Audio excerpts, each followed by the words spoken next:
Nous sommes en train de faire une étude sur la nouvelle nature qu'on a reçue en Jésus, puis la nouvelle vie qui en découle, parce que le Seigneur a entrepris du travail dans nos vies, puis il veut nous changer, nous transformer, nous amener à la stature de Jésus. J'espère qu'on s'en rappelle. Il y en a-tu qui sentent que le Seigneur est en train de les transformer? Qu'ils le voient, qu'ils se disent, oui, il y a quelque chose qui se passe, ma vie change, il y a des choses qui s'améliorent. Oui, des fois, ça n'enlève pas les problèmes de la vie, mais disons qu'on fait face aux problèmes avec une pensée différente, avec la réaction du Seigneur.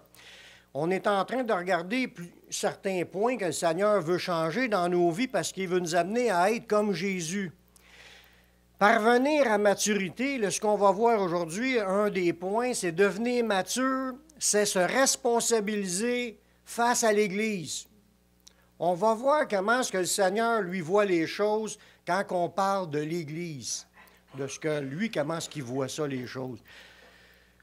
Parvenir à maturité, c'est de voir et vivre l'Église avec les yeux de Jésus. Est-ce que vous pensez que c'est important aux yeux de Jésus, l'Église? Vous êtes-vous déjà arrêté? Est-ce que Jésus aime ça quand les chrétiens sont rassemblés?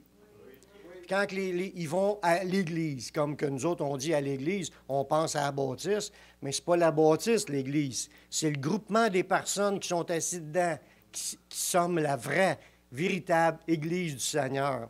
Est-ce que vous pensez que Dieu aime son Église? Oui. Est-ce que Dieu a des plans pour son Église? Oui. Est-ce que Dieu a des plans pour chacun de nous? Oui. Si oui, ça veut dire qu'il y a les regards sur nous. Quand on est assis à l'Église, il y a de quoi nous communiquer. Puis devenir mature, c'est se responsabiliser face à l'Église. Parce qu'on grandit dans le Seigneur. Si je sais que Jésus tient à cœur son Église, puis il met l'accent dans son Église, il a même donné sa vie pour l'Église. Si Jésus est comme ça, puis je sais que moi, je dois être transformé pour devenir comme Jésus, mais je vais aimer l'Église comme Jésus aime son Église.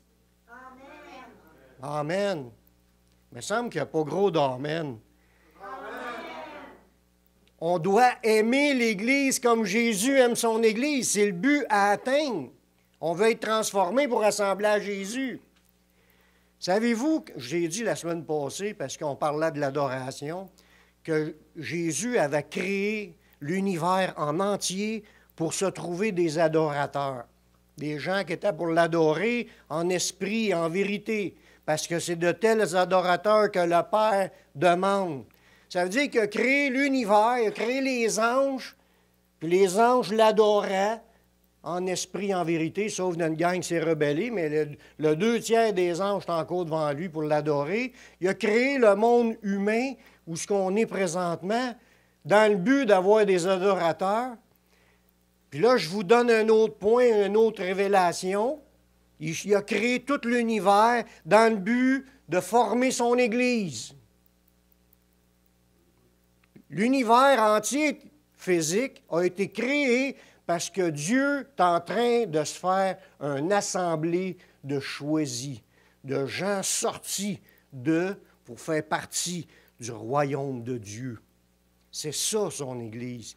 C'était le but de la création. Puis c'est sûr qu'à travers ces gens-là, il s'en sert pour l'adorer. Mais il a créé l'univers dans le but qu'il puisse recruter des gens selon des critères de sélection. On a été élus par des critères que lui a décidé quels étaient les critères pour l'élection. C'est à quoi les critères qu'il demande pour pouvoir être un élu? Mais il nous demande d'avoir la foi dans son Fils Jésus, la foi dans le sacrifice qui a été accompli. Une foi assez grande qu'on va s'engager en se repentant, puis on va l'accepter, mais une foi assez grande que notre vie va changer parce qu'on va se repentir, puis qu'il va nous assister par son Saint-Esprit dans cette relation-là pour être une nouvelle créature. C'est la foi qui sauve.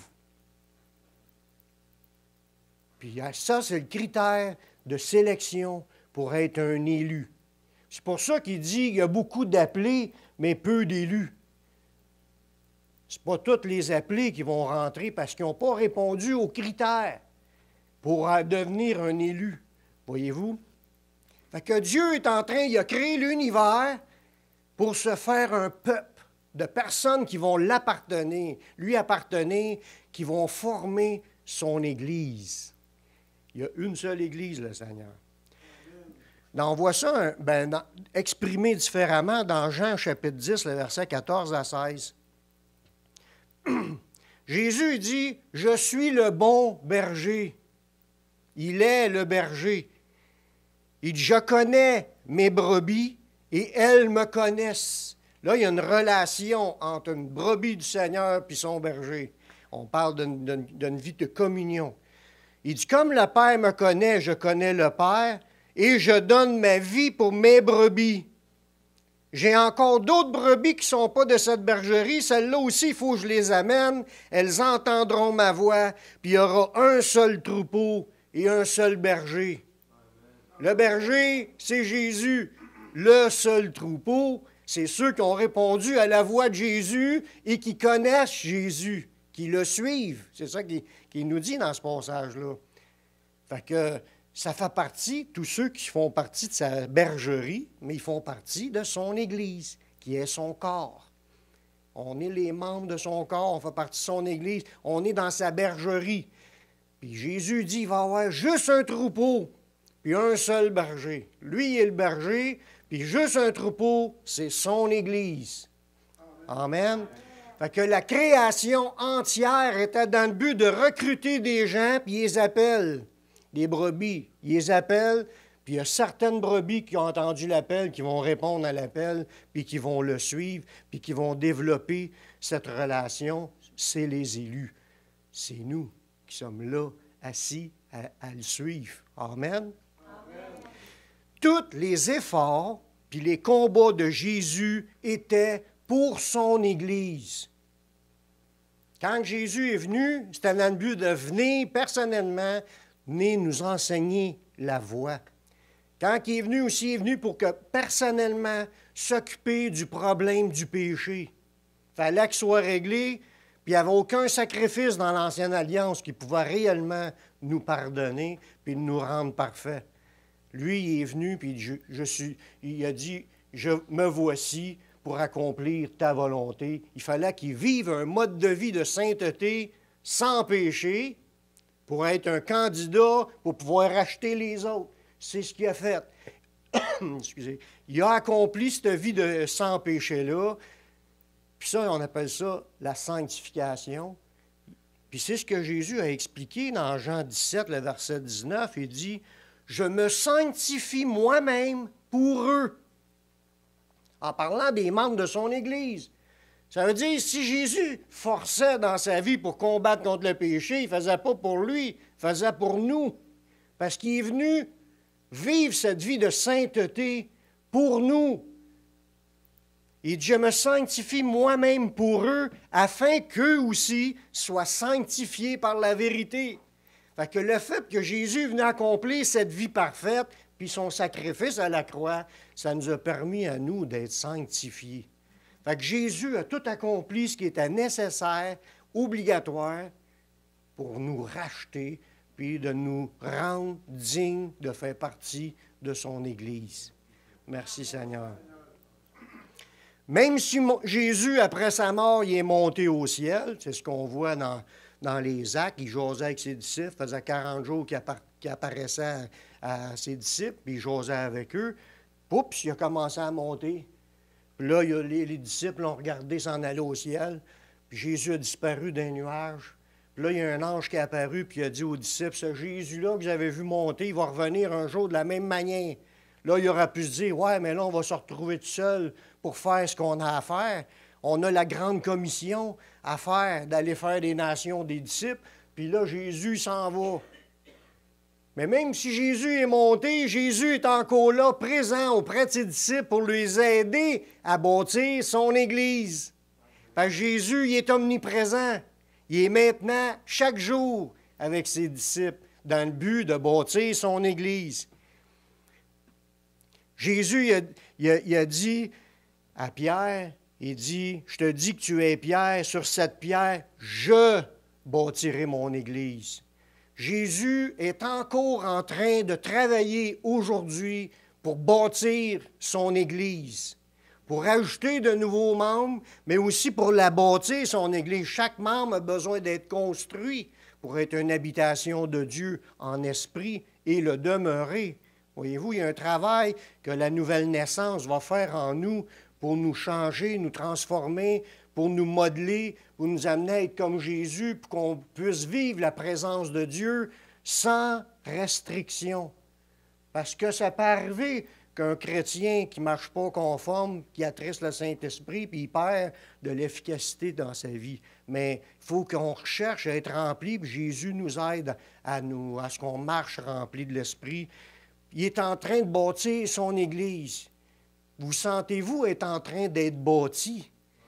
Il nous bâtit. Moi, je le réalise, comment est-ce que Dieu, il m'amène dans des choses à comprendre que je ne comprenais pas ça, là, X ans. On apprend, on grandit, on se fortifie dans le Seigneur, on s'affermit, on devient de plus en plus comme Jésus. Mais quand ce changement-là, il s'opère, parce que Jésus est en train de nous bâtir, il est en train de nous construire, il est encore là, autour de nous, puis il nous accompagne. Il a dit, je suis avec vous tous les jours, jusqu'à la fin du monde. Fait qu'il est là. Il est là. Jésus est ici, au milieu de nous, dans son Église. Il a les regards sur son Église. Puis à travers la planète, c'est la même affaire. Il a son regard sur l'Église, puis il connaît ses brebis, puis il est en train de les bâtir. Un jour, il va venir nous chercher. En attendant, il travaille avec nous dans cette construction. Tout de suite après sa mort, là, après que Jésus soit mort puis qu'il soit parti, ça dit que les disciples, dans Marc 16, 20, il dit, ils s'en allèrent prêcher partout. Les disciples, ils sont mis à prêcher partout. Puis ça dit, le Seigneur travaillait avec eux. Même si Jésus est monté au ciel, même si le monde ne voyait pas Jésus avec eux, le Seigneur travaillait avec eux pour bâtir son Église. Il dit travaillait avec eux, puis il confirmait la parole par les miracles qui l'accompagnaient.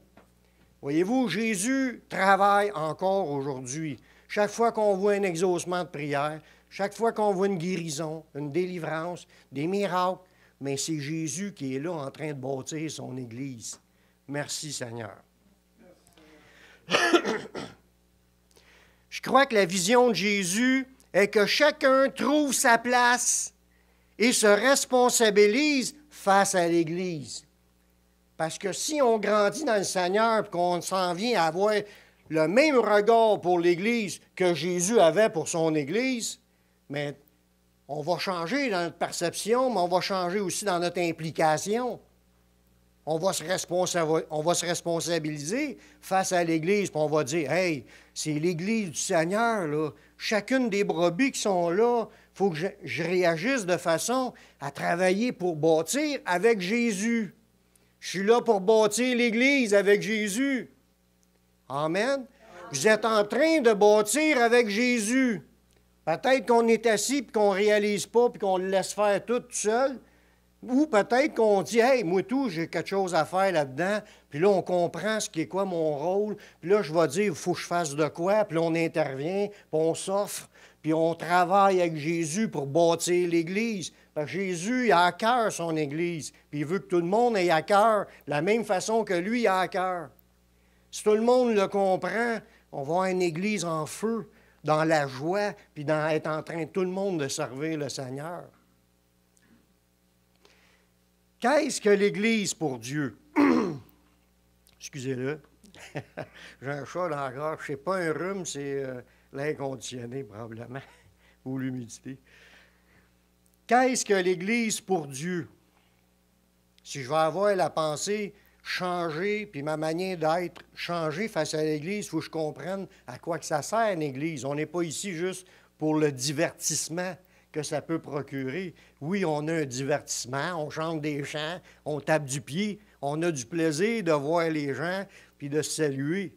Oui, il y a un côté positif sur le social, mais c'est plus que ça, l'Église. au point que Jésus donne sa vie pour son Église, ça doit être quelque chose un petit peu plus que ça. Dans les Actes des Apôtres, on voit l'Église type, la première Église, là, dans Actes 2, 41. Qu'est-ce que les premiers disciples faisaient quand ils se sont convertis? Il dit, ceux qui acceptèrent sa parole, ils furent baptisés. Puis en ce jour-là, le nombre des disciples a augmenté de 3000 âmes. Ça dit, ils persévéraient dans l'enseignement des apôtres, dans la communion fraternelle, dans la fraction du pain, puis dans les prières. Il s'est passé une dynamique, là. Il s'est passé quelque chose que l'Église est en mouvement. Il persévérait dans quelque chose qui fait partie de l'Église.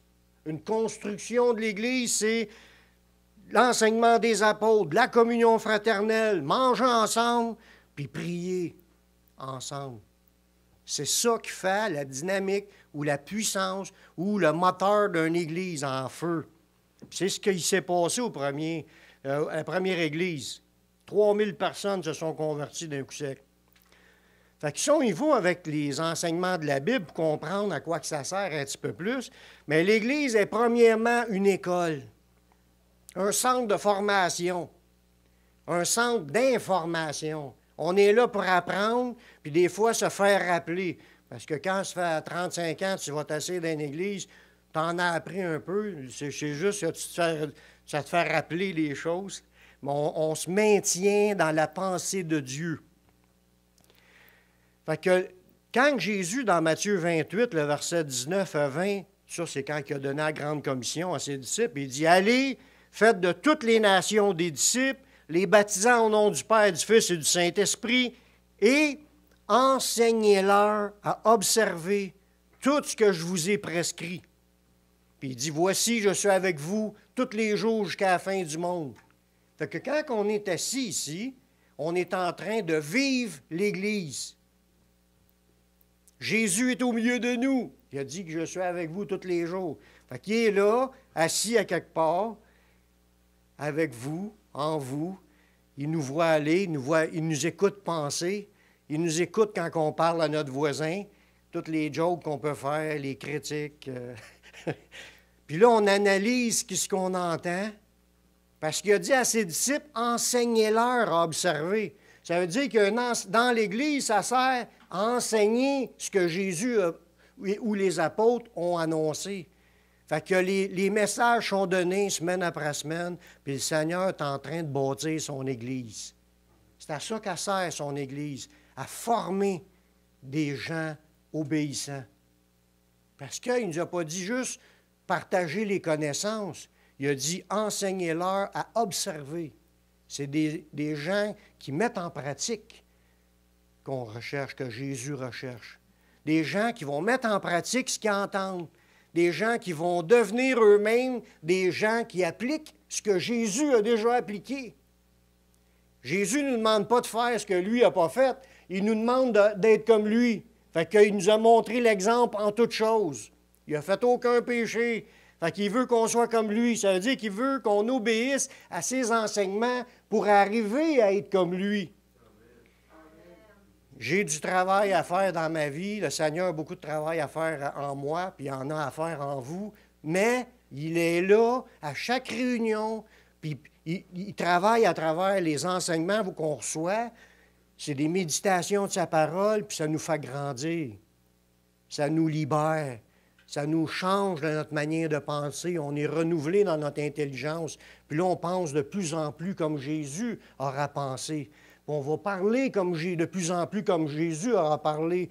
Pourquoi? Parce qu'on est entretenu par les enseignements que Jésus nous a dit de transmettre.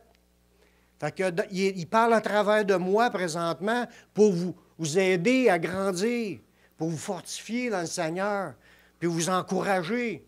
J'espère que vous êtes encouragés. Mais il est là. Puis peu importe le canal qu'il prend, là, il m'utilise moins ici, mais il utilise plein d'autres gens à travers la planète qui sont là pour transmettre le message avec la force qu'ils ont, qui leur a été communiquée. Puis c'est notre travail de transmettre les informations. Ça ne s'arrête pas là.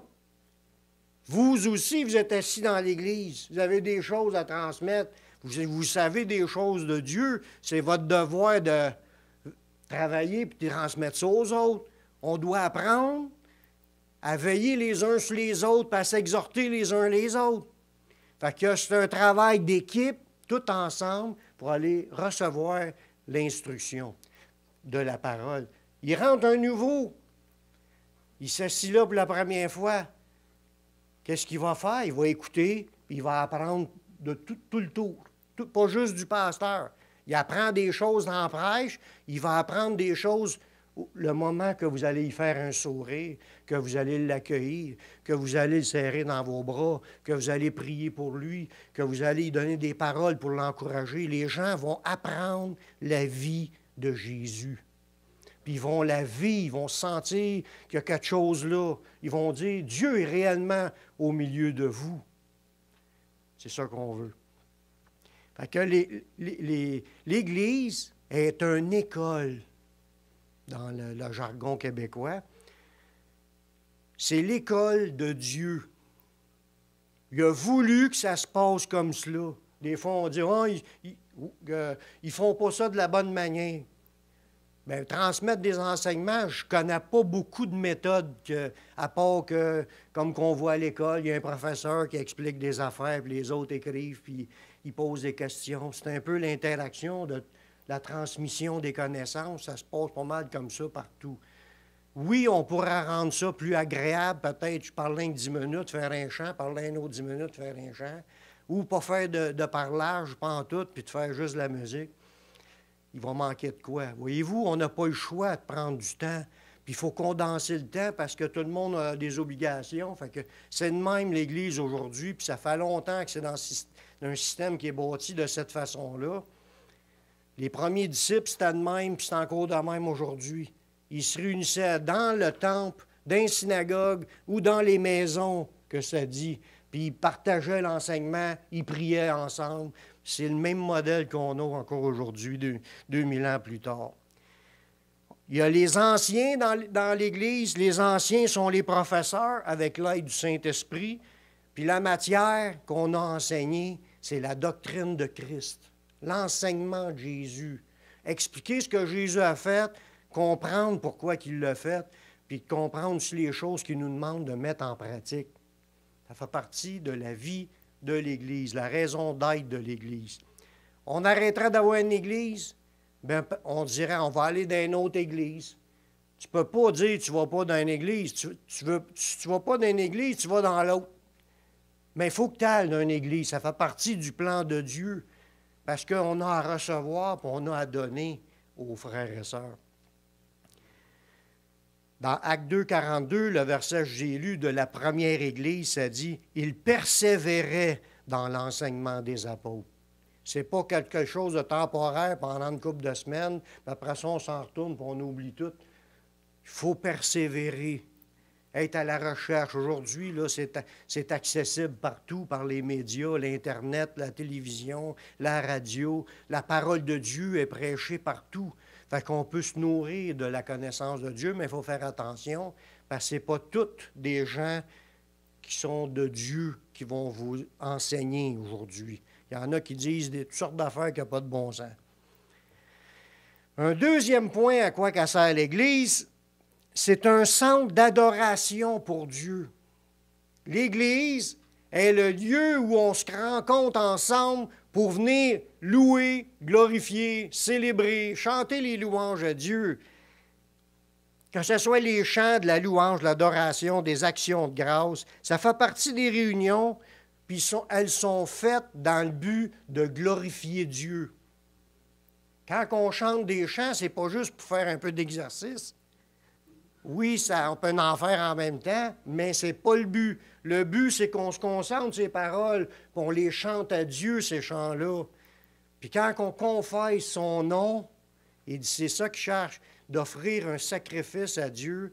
Il dit, le fruit de lèvres qui confesse son nom. Dieu aime ça, entendre nos expressions d'action de grâce. Merci Seigneur pour telle affaire. Merci. Puis il veut qu'on rende grâce en toutes choses. Fait qu'on apprend à louer Dieu, à chanter des chants à Dieu, parce que des fois, on ne sait pas quoi dire, mais le chant, lui, il y a des beaux sujets dans les chants qui nous amènent à élever notre esprit vers Dieu, à chanter ces chants-là à Dieu. Puis c'était de même depuis le début. Si tu regardes l'histoire avec Moïse, ils ont composé des chants avec les événements qu'ils étaient en train de vivre. Puis là, spontanément, ils composent un chant. Puis là, tout le peuple chantait avec Moïse. Des fois, c'était un autre qui compose un chant. Puis les recueils, les psaumes, là, c'est un recueil de 150 chants. Mais apparemment que Salomon en a composé, je ne sais pas combien, qu'on n'a pas. Des chants, là, ça a toujours fait partie de la vie du peuple de Dieu.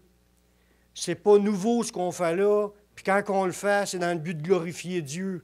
Fait que quand on vient à l'Église, on entend les enseignements, mais on a un temps ensemble à prendre le temps de louer Dieu, glorifier Dieu. Combien de personnes le font tout seul chez eux? Pas pareil. Pas pareil. Des fois, on n'en fait pas de chant chez nous parce que tu n'as pas le contexte. Quand tu étais à l'Église, par exemple, c'est le temps.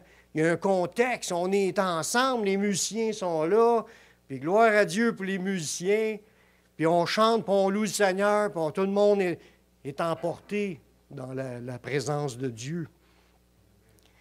Dans Hébreux, chapitre 2, le verset 12, ça dit, ça c'est une parole inspirée par le Saint-Esprit, « Il dit, j'annoncerai ton nom à mes frères. » Ça, c'est comme si ça serait Jésus qui est en train de parler. « J'annoncerai ton nom à mes frères, puis je te célébrerai au milieu de l'assemblée. » Ça veut dire que Jésus est ici. Quand que le prédicateur prêche le nom de Dieu, c'est Jésus qui est en train de prêcher le nom de Dieu aux frères. Puis il dit, « Je te célébrerai au milieu de l'assemblée. » Ça veut dire que Jésus est assis avec nous, en train de chanter nos chants, en train de célébrer son Père. Jésus est là, en train de travailler puis bâtir son Église. C'est pour ça que ça fait partie du plan de Dieu qu'on soit en train de la faire. Amen. Un troisième point à quoi ça sert l'Église. Mais l'Église, c'est le corps de Christ. Je ne rentrerai pas en profondeur sur ça, mais on est comme on fait partie de son corps. Sur la terre, c'est comme si Jésus est encore présent physiquement, mais à travers son Église. Il y a un seul corps, une seule Église qui est son corps, puis une seule à travers la planète, mais on est toutes, nous, une partie de ce corps-là. Je l'ai déjà dit, je ne suis pas à moi tout seul tout le corps. Il y en a qui disent, « Ouais, je suis le corps de Jésus, je suis l'Église, je n'ai pas besoin d'aller à l'Église. » Ça ne marche pas de même. Tu n'es pas le corps ou l'Église à toi tout seul. Tu es le corps parce que tu es regroupé avec d'autres chrétiens. On est tous les membres de son corps. Moi, mon bras gauche, il faut qu'il soit connecté avec mon corps, puis le bras droit avec. Sinon, un des deux qui dit « Ah, moi, je fais partie du corps, je m'en vais tout seul », il ne fonctionnera pas tout seul longtemps. Le corps, il n'y aura plus le sang qui va couler en lui.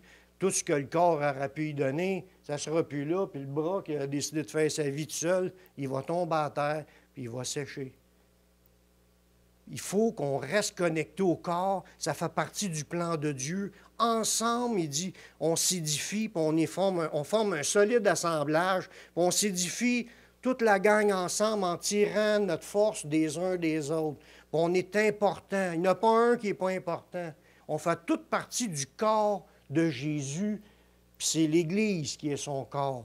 Quand on est ensemble, nous sommes le corps rassemblé, puis on est en train d'être bâti parce qu'on tire notre force les uns des autres. On est un solide assemblage.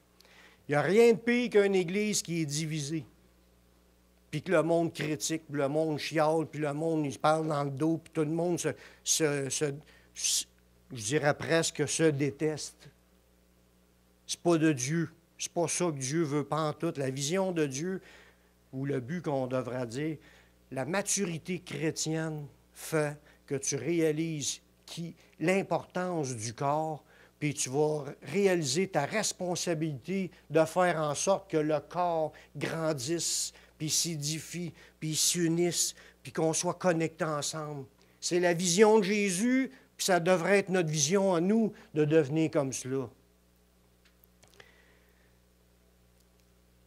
L'Église est le corps de Christ, puis nous sommes chacun de nous ses membres. Nous sommes aussi appelés sa famille.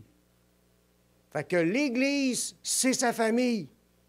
Le frère que je vois, là, puis je n'aime pas la face, mais c'est le frère de Jésus, la même chose que moi, je suis son frère.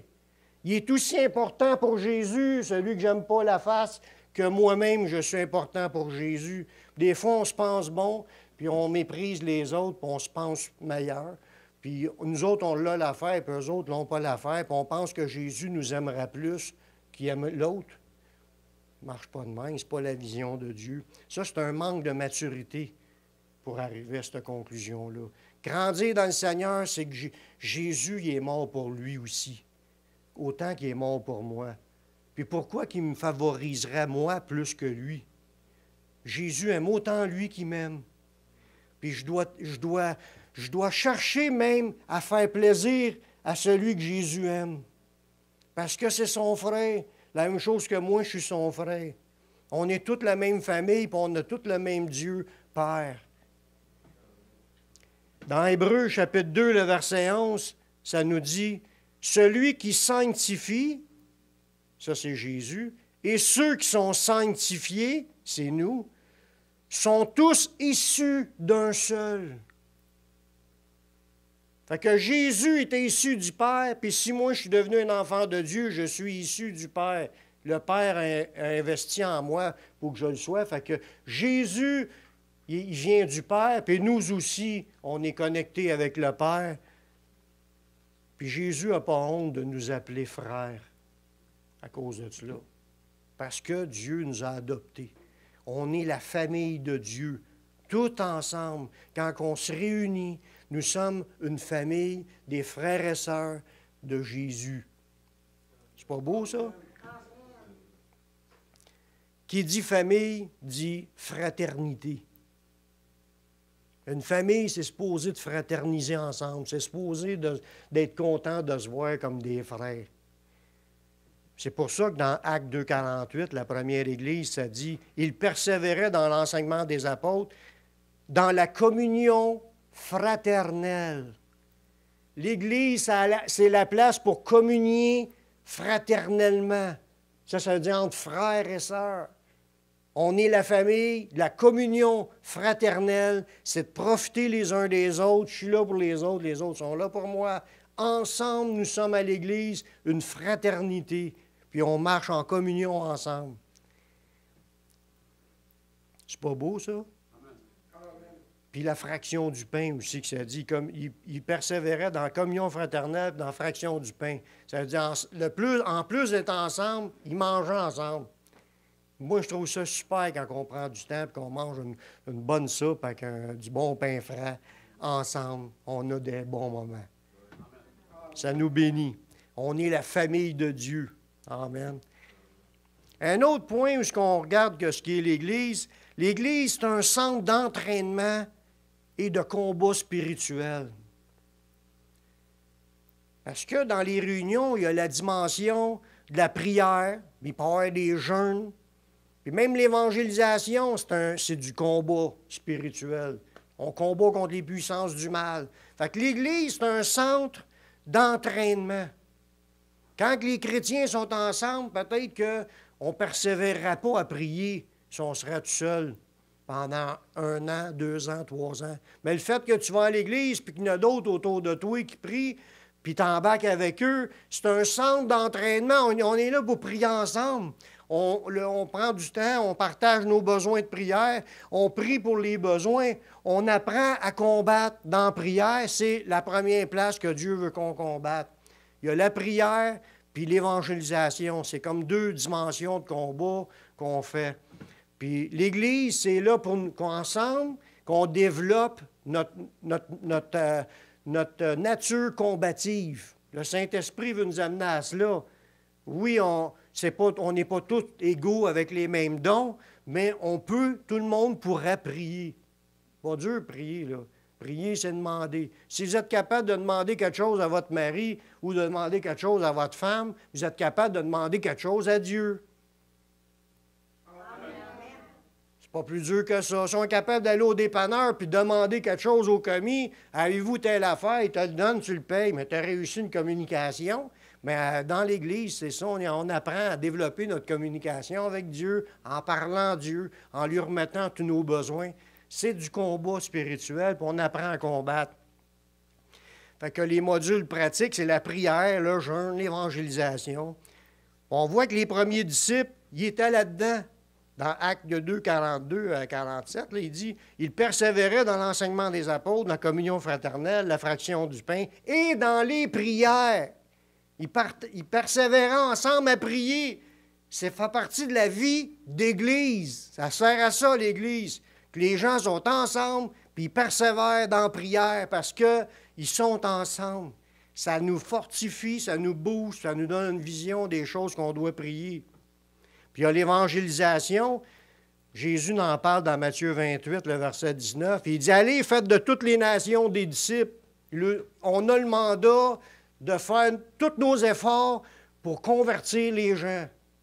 Le Saint-Esprit fait son œuvre, mais nous aussi, on fait de l'œuvre. On distribue la parole de Dieu, on sème la parole, que ce soit du porte-à-porte, que ce soit par des pamphlets. On travaille avec le Seigneur pour bâtir son Église. Sentez-vous ça qu'on est en train de bâtir son Église avec lui? Puis que lui nous utilise aussi pour y arriver. L'Église, en fin de compte, c'est un centre d'entraide pour que chacun aide les autres à cheminer puis à mettre en pratique la parole de Dieu. C'est ça qui est notre but. Seul, on ne serait peut-être pas encouragé à le faire jusqu'au bout. Mais ensemble, l'Église est là pour qu'on persévère ensemble, on s'encourage ensemble, on prie ensemble, on loue Dieu ensemble, on écoute la parole ensemble, puis on va évangéliser ensemble, on fait l'œuvre de Dieu ensemble. Merci Seigneur. Il faut devenir mature par le Saint-Esprit afin de plus être centré que sur nos propres intérêts, mais sur ceux du Seigneur. Parce qu'il est là aussi un gros problème pourquoi que les gens ne sont pas impliqués dans l'Église. Ils pensent trop à leurs affaires personnelles. Tout le monde en a des besoins personnels. Mais il ne faut pas que ça passe en premier. Jésus il cherche premièrement le royaume et sa justice. Tout le reste va être donné. Il a dit qu'il s'en occuperait. Cherche premièrement le royaume. Où est-ce que je vois le royaume en premier, ici, dans ma vie, moi? Je le vois dans l'Église. C'est le royaume de Dieu. C'est les habitants du royaume de Dieu qui sont devant moi. Ouvrez vos yeux, regardez-vous les uns les autres, puis dites, c'est le royaume de Dieu qui m'entoure, les habitants du royaume. Ben oui, il faut prendre conscience de ça. Quand je parle à un d'entre vous, je suis en train de parler à un concitoyen des saints, gens de la maison de Dieu, un membre du royaume de Dieu, du peuple de Dieu, un des rachetés de l'Éternel, un des membres de son corps, un des membres de son Église, un saint. Êtes-vous content? Ça en fait, hein? Mais c'est ce qu'on est, frères et sœurs. Il faut réaliser l'importance qu'on a, puis de rester regroupés, parce que c'est ensemble qu'on est une force pour s'encourager. Si je viendrais à l'Église tout seul, je trouverais ça plate qu'il n'y ait pas personne avec moi. Ça serait une Église avec une seule personne, c'est pas une Église. C'est rien qu'un fragment de l'Église, parce que l'Église, c'est l'assemblée. Assemblée, c'est minimum 2 ou 3 personnes qui s'assemblent. Il dit, je suis au milieu de vous. Amen. Le commandement de l'amour que Jésus nous a donné a pour but de vivre pour l'Église, pour nous amener à vivre pour l'Église, que ce soit notre priorité, l'Église. Les frères et sœurs, dans 1 Jean 3,16, ça nous dit, nous avons connu l'amour. L'amour en ce qu'il a donné sa vie pour nous. Jésus, là, il avait une vision pour son Église, au point de donner sa vie pour l'Église. Fait qu'on lui dit, on a connu l'amour en ce qu'il a donné sa vie pour nous. Nous aussi, nous devons donner notre vie pour les frères. C'est ça qui est écrit. Autant que Jésus a donné sa vie pour ses églises, pour son Église, autant que nous, on doit donner notre vie pour les frères. Je n'ai pas entendu un Amen. Amen. Voyez-vous ce qui est l'intérêt de Jésus? Faire passer l'Église en premier, bâtir son Église, donner sa vie pour son Église. Puis dans le commandement de l'amour, il dit, nous autres aussi, on doit donner notre vie pour les frères. Ceux qui abandonnent l'Église, ils ont perdu de vue la vision de Jésus.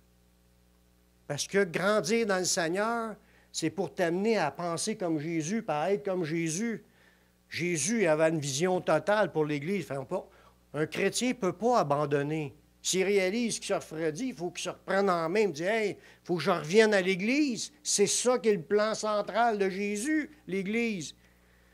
Puis ça nous le dit dans Hébreux 10, 25. N'abandonnons pas notre assemblée, comme c'est la coutume de quelques-uns. Il faut rester connecté, c'est notre place.